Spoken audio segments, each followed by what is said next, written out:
Pioneer brand canola with Optimum Gly, the highest yielding glyphosate-tolerant trait on the market. What's next in canola happens here. I'm Shaun Haney, and this is RealAg on the Weekend.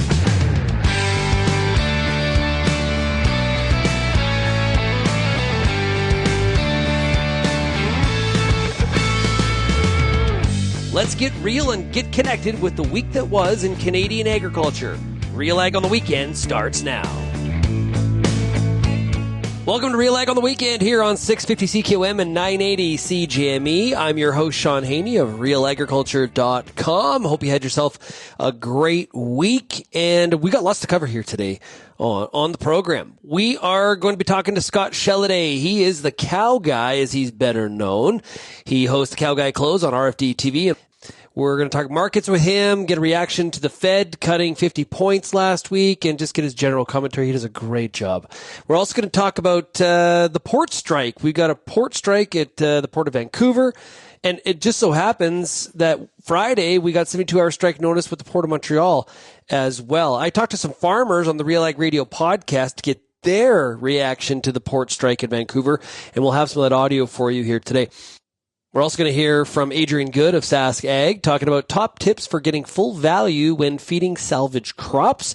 And we'll finish off today's program hearing from Todd Lewis, farmer from Saskatchewan, long career with APAS. He's now VP at the Canadian Federation of Agriculture, talking about a new data report that is out from the CFA, and they've signed on to an international initiative when it comes to ag data transparency as well. So we'll hear about that. If you have any feedback on today's show, you can send me an email, shaney@realagriculture.com. You can also find Real Agriculture across all the different social media platforms. You're also more than welcome to call the RealAg feedback line, 855-776-6147.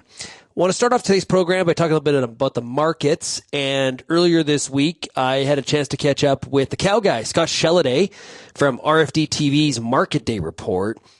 Transportation-wise, we got port strike in the Port of Vancouver. We got issues in the U.S. with longshoremen strike. Of course, the Panama Canal, the Suez Canal.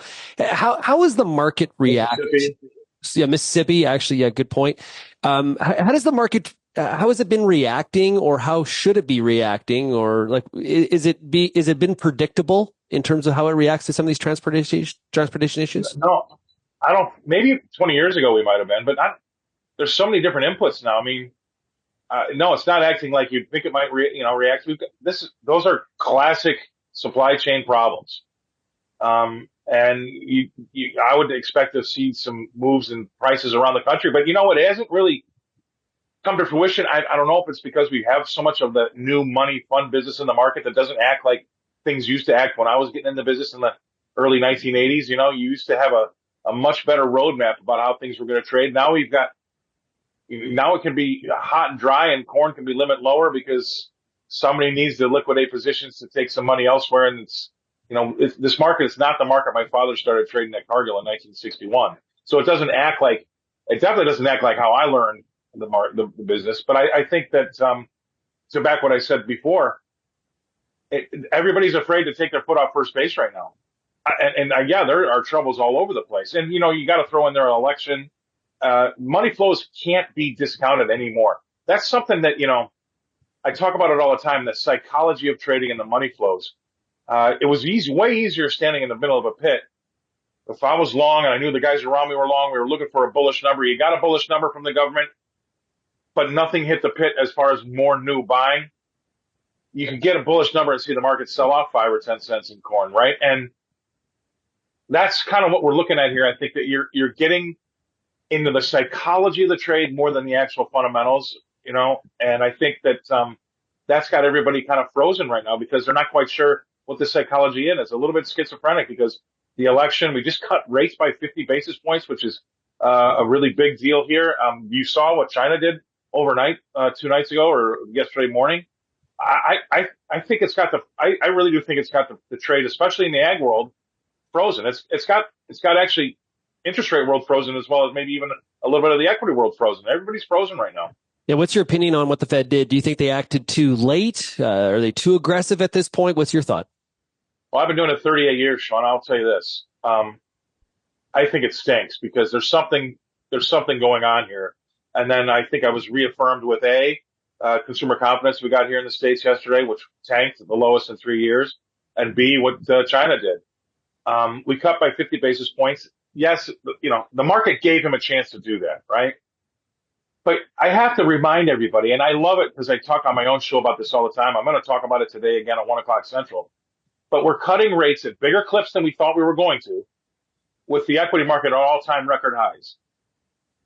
Right. That doesn't make sense. Now, every market pundit is going to gloss over that and they're going to tell you this. Well, the economy is not the stock market. The stock market's not the economy. I understand that, and that's what I would say too if I didn't have a better answer.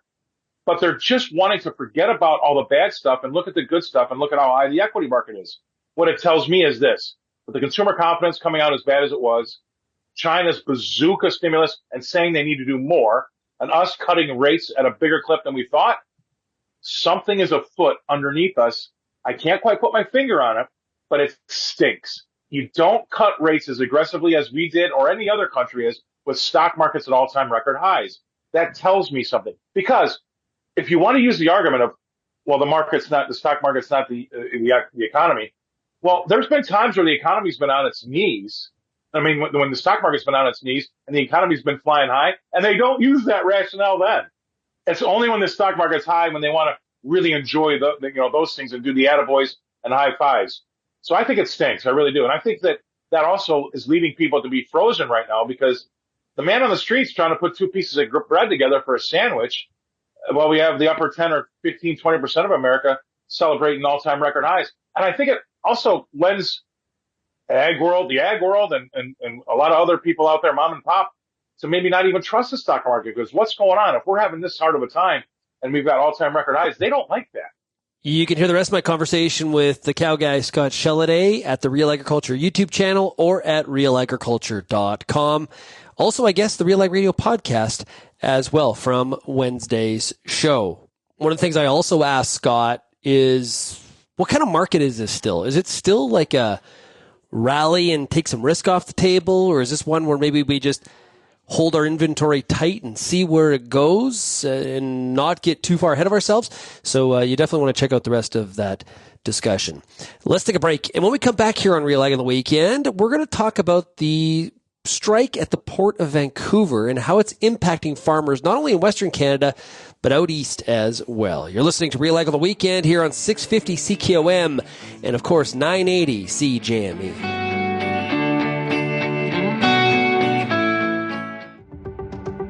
Since 2010, the Wheat School on RealAgriculture.com has been helping farmers to grow great wheat. Covering everything from markets, the latest research, pest and disease control, all the way down to on-farm trials, the Wheat School has everything your crop needs. Check out our massive video library on YouTube and grow great wheat with the Wheat School, brought to you by Syngenta Canada, C&M Seeds, and Alberta Grains.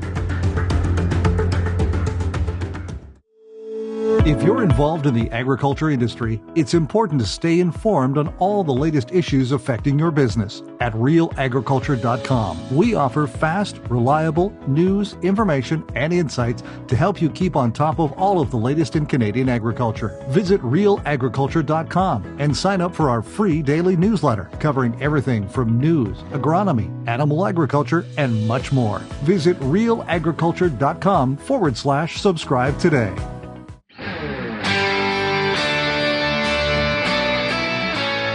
Nitrogen fertilizer is your farm's #1 expense. Farmers are working together through Genesis Fertilizers to solve the problem of high prices and security of supply by planning a state-of-the-art nitrogen plant. Security and earnings through ownership is the solution. Visit Genesis today at genesisfertilizers.com to learn more. Been talking about strikes a lot lately. We have the railway strike that's still under binding arbitration, yet to be sorted out, or at least concluded. We've got the Port of Vancouver since Tuesday on strike. That's impacting grain shipments for sure. And Friday, we had the Port of Montreal give its 72-hour strike notice. So there's a lot happening. And there's also a big port strike in the U.S., which is monumental as well. So the strike situation definitely showing its ugly head and the impact that it has on exportable commodities indeed. On Thursday's RealAg radio show, we do the Farmer Rapid Fire, and we talk to farmers across the country, and we talk about agronomy and how their crops are and their marketing and all that kind of stuff. Once in a while, we talk about more current event kind of things as well. And in particular, this week, we talked about the Port of Vancouver strike and how that issue works its way back to their farm and their own profitability and what they're able to get for their commodities.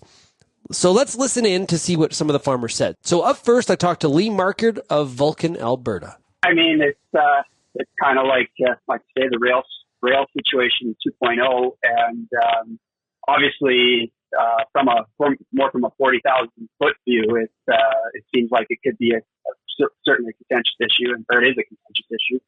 And I was listening to Lindsay talk yesterday to Wade with the Western Elevators Association, and it just we've gone to our world customers once already in the last month and sort of said, just bear with us. It's just growing pains, what have you, and now you're asking all these grain companies to go back to them again and say, yeah, I know we just got through this, but now you're gonna have to bear with us again. And I mean, if you put yourself in the shoes of the people on the other side of that desk, it gets to be a little bit, a little bit drawn out, a little bit of a tired narrative, and especially in a situation like we are this crop year, where it seems like obviously commodity prices have come down for a reason. It seems like supply is pretty ample across the globe for a large extent. And there's other options out there for these world buyers, and I hate to see with all the forgive the pun, but the cultivation we've done in building up our brand as a Canadian agriculture economy, it should be a shame to tarnish that any further with not being able to get the product to the end destination. Up next, we're going to go to Lake Lenore, Saskatchewan, and hear from Chris Bauer. Well, in this industry, there's always something. And no matter which way you turn, there's geopolitical problems at every corner. It doesn't matter who's in power or what the government is doing, or even now, the lobby groups that are trying to get the most out of I feel like they're trying to squeeze the industry at the harvest time, where they know that, hey, we got to move the grain. And this is just part of their process, that they want to make the best for their union. And it's just not a real great deal time for the rail strike, and it's not a great deal time for the port strike either. But I think things are all necessary. It's just the timing is poor, in my opinion. We're continuing to talk to farmers about how they feel they're impacted by the strike at the Port of Vancouver. Next, we heard from Aaron Hargraves, who farms in Brandon, Manitoba. Unions have a lot of power, and they go on strike. They put these rail companies on hold. Like, it costs them so much money every day, and it costs the whole Canadian economy so much every day. I did read a number once, but I can't remember what it was. Like, just an insane amount of money to the Canadian economy every day they're on strike. And yeah, it's frustrating for sure. I mean, that's one frustration. I think the U.S. tariff on phosphate is one you could easily do another story on. I think, Shaun, that's a bad one too. So we've heard from farmers in Alberta, Saskatchewan, and Manitoba. But what about Ontario? Now, we don't think of the Port of Vancouver as something that farmers in Ontario would probably be paying attention to. But remember, if we think about just port strikes in general, we've got a 72-hour strike notice as of Friday at the Port of Montreal. Plus, we have the port strike that's going to happen in the U.S. that's going to cover the entire eastern seaboard pretty much. So this is something that everybody's paying attention to. I chatted with Elsa Craig, Ontario's Steve Twinstra. Here's what he had to say. Oh, it sucks. As you know, Shaun, I've been, my previous career prior to getting my fingers dirty farming here, although that's always been part of it, is I was involved in international trading of pulses. And so exports have always been near and dear to me personally. And when I hear anything about our reputation being damaged, and especially in this day and age, when if you're a global buyer, it's so easy, just pick up the phone now and source your product. It doesn't have to be from Canada. It doesn't have to be from Western Canada or Southwestern Ontario if it's IP beans or whatever. And so, we have to be extremely cognizant that, we have a reputation, and it's so much easier to lose it than to gain it back again. And things like the strike, the rail strike, the longshoremen, it's just, I feel sorry for those that feel they're not getting a fair wage or there's issues there, and we can leave that discussion for maybe off camera on another day. But at the end of the day, I'm a trader. Canada's a trading nation. We bring in a lot of foreign exchange in our ag sector, and it needs to be preserved and protected at all costs. And there's ways around this without having to jeopardize relationships that have been built up over years, sometimes generations, sometimes over just the last 4 or 5 years. And we need to preserve that and find the tools and use them to maintain market share, because it's a competitive global marketplace out there. And I'm very cognizant of how our reputation is being damaged. Hey, Steve, and not just that, but I really feel sorry for the canola guys out west on the Chinese issue and so on. Like, their collateral damage, it happened before, and now it's happening again. And if you're a grower in Western Canada growing canola, you have to be very concerned. It's a good crop to grow, rotational, other factors. But if the marketplace is destroyed from political means and there's no support there, you have to question whether it's a viable industry at the end of the day. And I'd hate to see Western Canada lose the canola industry or significantly have it reduced because of this. I think I said this to you after the binding arbitration was announced on the rail strike about a month ago. I think for a lot of the farmers, the more I talk about some of these strike situations, the rail, the Port of Vancouver, Montreal, processing plants, the more we talk about this, the more the sense I get from farmers is they're not necessarily throwing their support or disappointment in either direction. What they want is some clarity, and they want this so it's less frequent. Because it feels like, and I think anecdotally would support this, is coming out of the pandemic, we've seen a lot more labor impasse. Now, Canada is not necessarily the only country that's going through this. It's also been happening in the U.S. as well. But I was on U.S. Farm Radio on Friday on AgriTalk out of the U.S., and I made that comment, and the host said, "Yeah, but it seems like it's happening a lot more in Canada."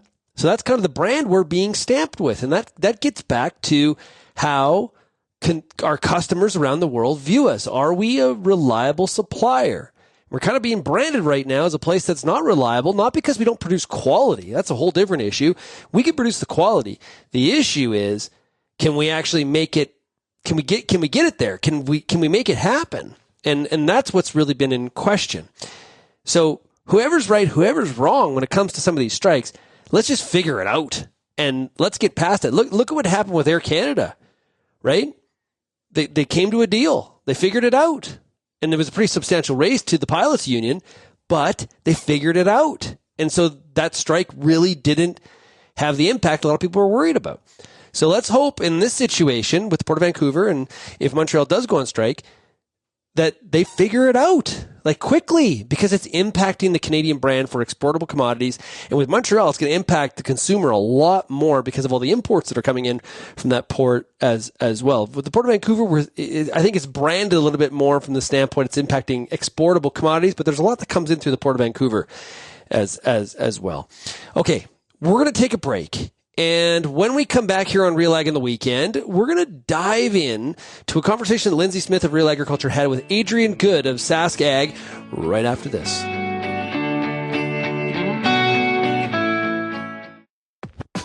RealAg Radio is Canada's only daily radio show focused on agriculture. Get expert advice on Agronomic Monday. Tuesdays and Wednesdays will cover a broad range of issues. Thursday we'll hear from farmers across the country on the Farmer Rapid Fire.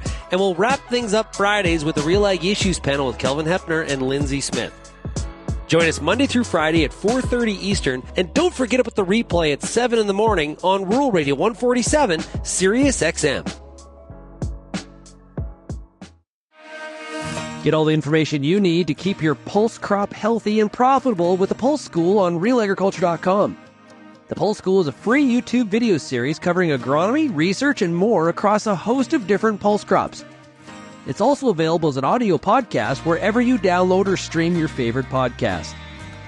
Check us out on YouTube or visit RealAgriculture.com. The Pulse School, brought to you by BSF Canada.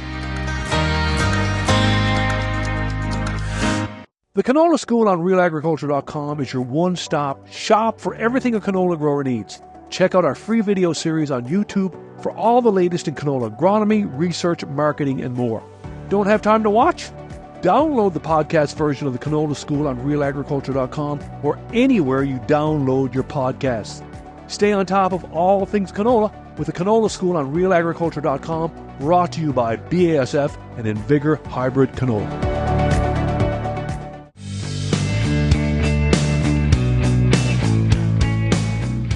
Experience the most efficient system for delivering sulfur and phosphate to meet your crop's needs with Smart Nutrition MAP plus MST. And welcome back to RealAg on the weekend here on 650 CQM and 980 CJME. Shaun Haney, your host of RealAgriculture.com. Highly encourage you to go to RealAgriculture.com. Keep up to date on all the latest in ag news. Stay on top of all the things that are happening. And this was one of those weeks where it was nuts. We're not even going to get to some of it on the show here today. We had new legislation in the U.S. proposed on both sides of the aisle, 45Z, which is a tax credit to fuel producers. Could Canadian canola be left out of that? We've also got issues around the bloc forcing the Liberals saying, you know what, hey, you need to approve C-282 by October 29th, or we're making the government fall and we're going to an election. So we can have an election all over supply management. There's that and a whole lot more. So make sure you check out the Real Ag Radio podcast as well as all the things we have going at RealAgriculture.com. Okay, now what we're going to do is we're going to hear a conversation that Real Agriculture's Lindsay Smith had with Adrianne Good, who is with Sask Ag, to talk about top tips for getting full value when feeding salvage crops. You know, it is the season, let's say, when livestock producers are anxiously anticipating the beginning of the winter feeding season. We had a decent year for parts of Saskatchewan, but definitely others way too dry. And so that does bring up the point, could we salvage some grain crops for feed? What do farmers and ranchers need to consider if that's an option? For sure, yes. We have seen, pretty similar amounts to what we've seen the last few years in salvaging grain crops for feed. There's a few things we need to look for, though. We are not trying to make our livestock sick. We want to make sure we're feeding them what we need to, take our whole feed inventory into balance with these salvage crops. So there's quite a few things to think about. Right. So let's walk through some of those considerations because, for the most part, grain crops can be fed out, but there are some pretty major implications depending on what you are feeding. So maybe we'll start with, first of all, that a consideration of what the crop was treated with or sprayed with. What do we need to know there? Yes, for sure. So there are some pesticides, whether those be herbicides or insecticides or other, that cannot be fed to livestock. So if you have sprayed that crop and you weren't intending to feed it to livestock, make sure you check out those grazing restrictions or those feeding restrictions on the herbicide or any pesticide. One that was recently pulled from use for livestock was lambda cyhalothrin. So if you sprayed with that, that cannot be fed to livestock. That's right. That is one of those great things where it's okay for humans, not approved for livestock use. So keep that in mind. Very important. Now, I would think about also any crop disease. I'm thinking about ergot especially. Which crops do we really have to be diligent about whether or not we've got ergot in there? Really your cereal and grass type crops are going to be your biggest concern. Generally a bigger concern in wet years, wet areas, but I have seen ergot come into our moose jaw office this year, so we've been pretty dry, so it can come anywhere. So just keep an eye out for those ergot bodies. We can send them for testing for all those alkaloids and then other toxins from things like fusarium. We can test for all that, so a quick test. It's about $100 to $200 for those tests, but it's cheaper than a dead cow. So yeah. Especially right now, that is absolutely certain. Okay, so that actually brings up a really good point on feed testing. So just a few weeks on the show talked about, testing your forage supply, really looking at sort of the quality side. But there are other things we should be testing for, but how important is it to take tests of our salvage crops as well? Yes, so important for salvage crops. I think as long as I've been in extension, I've been saying feed test with everything, but salvage crops especially, we're going to look at some of those fibers, look at some of the minerals. So like brassicas love to accumulate sulfur. High sulfur can even be further exacerbated if you are in an area with high sulfate water. So keep an eye on that. Some crops also like to accumulate high sodium. That can cause a whole bunch of issues. Again, if you have bad water, that can make it worse. And then some of those other things, nitrates. I advise nitrate testing all the time for pretty much anything, but especially salvage crop. If you've fertilized it for grain production, there's a lot of nitrogen there. Pretty high risk for nitrates. And then again, brassicas, they love to accumulate nitrates too. So testing nitrates. And then some of the other things, like prussic acid, it acts like cyanide in the animal. Right. So there is one lab we can send it to test for that. That one's going to be a problem in like flax when it freezes. So it's a little less ubiquitous than nitrates. I think, yeah, it is. Something like a prussic acid issue is definitely more rare, but it certainly can happen. Yeah, for sure. We've seen animals have issues with prussic acid, so there's a fewer crops that it's a worry for, though. Mm-hmm. So now, that's actually, these are really good points, is that often if we're salvaging a crop, it's because either, there was no yield there, or perhaps it got frozen, or maybe there was a hailstorm. So what do we need to consider, like what situations where nitrates might be more of a problem, or something like a prussic acid? Like when should we keep that on our radar? Sure. Pretty much any time those plants are stressed, there's going to be, especially with nitrates, drought stress, hail stress, frost stress. Those nitrates are going to accumulate. Prussic acid is frost stress, and we can see some higher stuff in droughty periods too. So any stress, make sure you're checking for some of those compounds. Mm-hmm. Now, when I think of taking a crop for salvage, I'm often thinking about, I've certainly seen canola being ensiled. I've seen also just crops baled off, even grazed off. Is there a preferred way of potentially salvaging crops as far as how you're going to feed it out, or is it really situational? It can be situational. Generally, when we're working with producers, we try and figure out what's going to work best on your operation, and we'll figure it out. We do like to kind of limit the amount of salvage crop that they're eating. In an ideal world, we'd like to keep it on the lower end of the ration. But we do also work with people who just want to kick their cows out to graze it. It's risky, but we can do it, and we can feed test and try and minimize the risk out there. So any way you want to do it, we can figure it out. Right.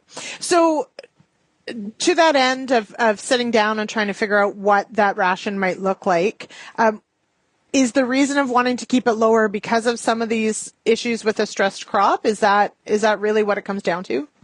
That is, yeah. And some things, it's mostly with the stress crop, some of those nitrates, sulfur issues. If we feed test, we know what we're dealing with, so we can really dial it in well. But just kind of keeping it at the lower end. And some cows are picky, and they just won't eat what you want them to eat. So that helps keep it lower. Yeah, absolutely. They're not as big as sorters as, say, sheep and goats, but they'll still refuse stuff. Oh, they will, 100%. Yeah, absolutely they will. Okay, now, a key point here, because certainly, it's not usually a good news story if we're using salvage crops, but it can be, of course, a great part of making use of something that would otherwise, just be turned under or whatever. Where can producers go if they've got questions or if they want more resources, want to dig into what to consider with salvage crops? So we have the Agriculture Knowledge Center here in Saskatchewan. You can give us a call at 1-866-457-2377. You're most likely going to talk to one of us livestock and feed extension specialists. There's 10 of us in the province. If you have questions about the pesticides that you're using, we know about the feeding restrictions, but we also have crops extension specialists that can talk you through some of those harder questions that we're not as versed in. So, and there's other specialists for other questions as well. Okay, wonderful. All right. Adrianne, thank you so much for joining me on the show today. I really appreciate it. Yeah, thanks for inviting me. Coming up next here on RealAg on the Weekend on 980 CGME and 650 CKOM, we're going to hear from Todd Lewis, farmer from Saskatchewan, as well as VP at the Canadian Federation of Agriculture. We're going to talk about ag data transparency. The CFA's got some recommendations for the federal government. We'll be right back right after this.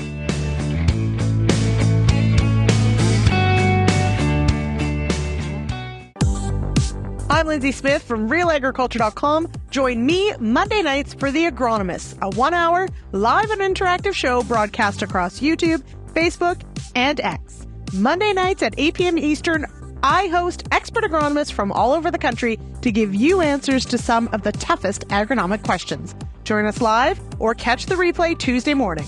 That's The Agronomist with me, Lindsay Smith, Monday nights live at 8 p.m. Eastern.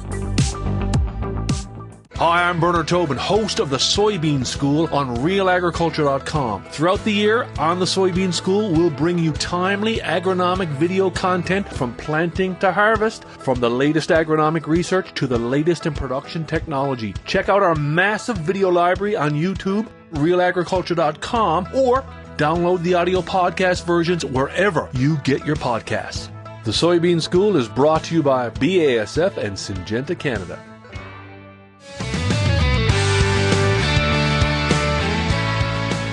Earlier this week, I had a chance to catch up with Todd Lewis, farmer from Saskatchewan, as well as VP with the Canadian Federation of Agriculture. We talked about ag data transparency. And the CFA has a new report out, and they've got some recommendations for the federal government. He was also joined on this call by Brodie Berrigan, who is the government relations lead with CFA. Let's hear part of that conversation. Really wanted to put data on the radar, on the agenda with the federal government and provincial and territorial governments across Canada. We feel that this is an issue that often gets lost in the shuffle. It gets talked about a lot. I mean, I listened to it on you've run stories on this probably weekly on how data is transforming and supporting producers across Canada become more profitable and productive. But we're worried that it's getting lost in the shuffle at the federal level in particular on the policy agenda, and we wanted to put some wind in the sails of that discussion. Why? We're seeing an increasing demand for agriculture and agri-food products, population growth. At the same time, we're seeing a decline in productivity growth in the ag sector. And Farm Credit Canada has been recently pointed to that. We've seen a drop from 2.2% from 2000 to 2010, down to 1.4% 2010 to 2020, and we're going to see that drop even further over the next 10 years. So we're seeing a bit of a perfect storm here, right? Demand is going up, productivity is going down, and OECD said that if we want to meet our global world hunger targets and our sustainability targets under the Paris Agreement, we need to increase ag productivity by 28% by 2031. And so this is an issue that we cannot ignore, and we need to be making some significant investments in today. So that's why we wrote this report. We put it on the table for discussion with ministers, and we really wanted to build a bit of that momentum. The ADT partnership is really one of the issues that we hear a lot about from our members and from farmers is around farm data ownership and trust. I'm sure you're hearing it too in some of the people that you're speaking with. And ADT is a US-based nonprofit organization. They've developed a set of core principles, and they're inviting private sector members and industry members to the table to join a conversation around how we improve transparency and trust in ag data space. To become ADT certified, a company has to submit a contract that they would have around data sharing and data ownership to ADT, and they assess it against a set of core principles. Are you transparent with that information? Does the farmer own and control the data? Simple contracts and things like that. And then they can become certified. So we wanted to join ADT as a member because we think it sends a strong signal to the federal government and our provincial and territorial partners, as well as farmers and producers across this country, that we think this is an important space. We want to be at that table and part of that conversation. And we think it has a lot of potential in the future to play a leadership role in a lot of those discussions, both in Canada and south of the border. Okay, so the key recommendations from the report. We got pan-Canadian data strategy, which, okay, so what does that mean? So in concert with producers and value chain stakeholders, develop a pan-Canadian data strategy that establishes common policy framework for public and private investment in a whole bunch of things. Investment in rural connectivity. I know Todd's not going to argue that one, or any of our listeners. Standards development and interoperability. And then finally, capacity building. Now, capacity building, what is that? That's capacity building for farm groups that are best positioned to protect farmers' rights and support greater transparency around data. Todd, you can go in any coffee shop across the country, and there's the data. This kind of around this topic, it comes up. This stuff makes sense. Why is these four components in this report? Why is that important to you as a farmer? Well, and the VP at CFA. Well, I think it's a little bit, to Brody's comments around, as we want to get better and better, it's less about diesel fuel and more. It's less about diesel and more about data. All our improvements on the equipment side, as far as mechanical and so on, we're probably there. Or certainly, we're always improving, but the data seems to be a big piece of we're collecting all this data. Where's it getting used? Who's using it? Do farmers own it? I think there's a real mistrust in the ag community where that data goes and how it's going to be used. Is it going to be used in farmers' favor or maybe against them? All those kind of issues. And so I think, farmers need to control their data, have it housed in a spot where it can be aggregated and the farmers can trust that it's being aggregated for the right reasons and for, policies and to support policies that help farmers. And, good ag policy is good for everybody, but good for the economy as well. So I think, that's where we see it as at the CFA and certainly, speaking to our members and so on, is that there's a real mistrust around data collection and who owns it. And so I think that's where we want, the federal government.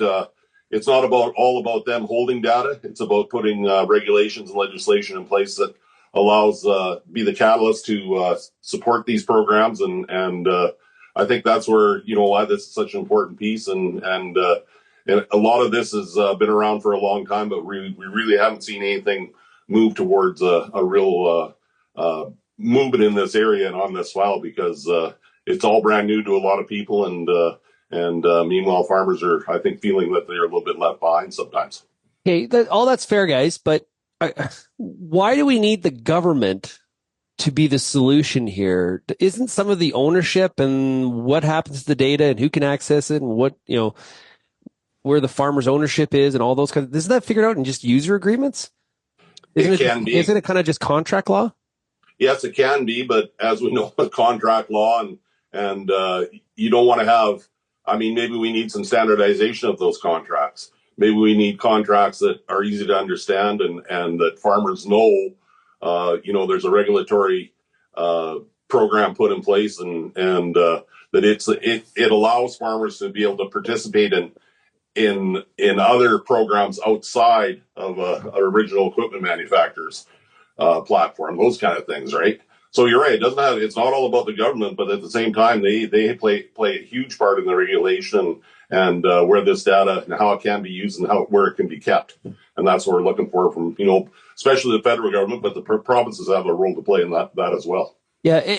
Brody, when we compare what the current environment in Canada and compare that to other jurisdictions, the US or Europe or Australia, are we different or similar in nature? Is there any comparisons to provide some context for us?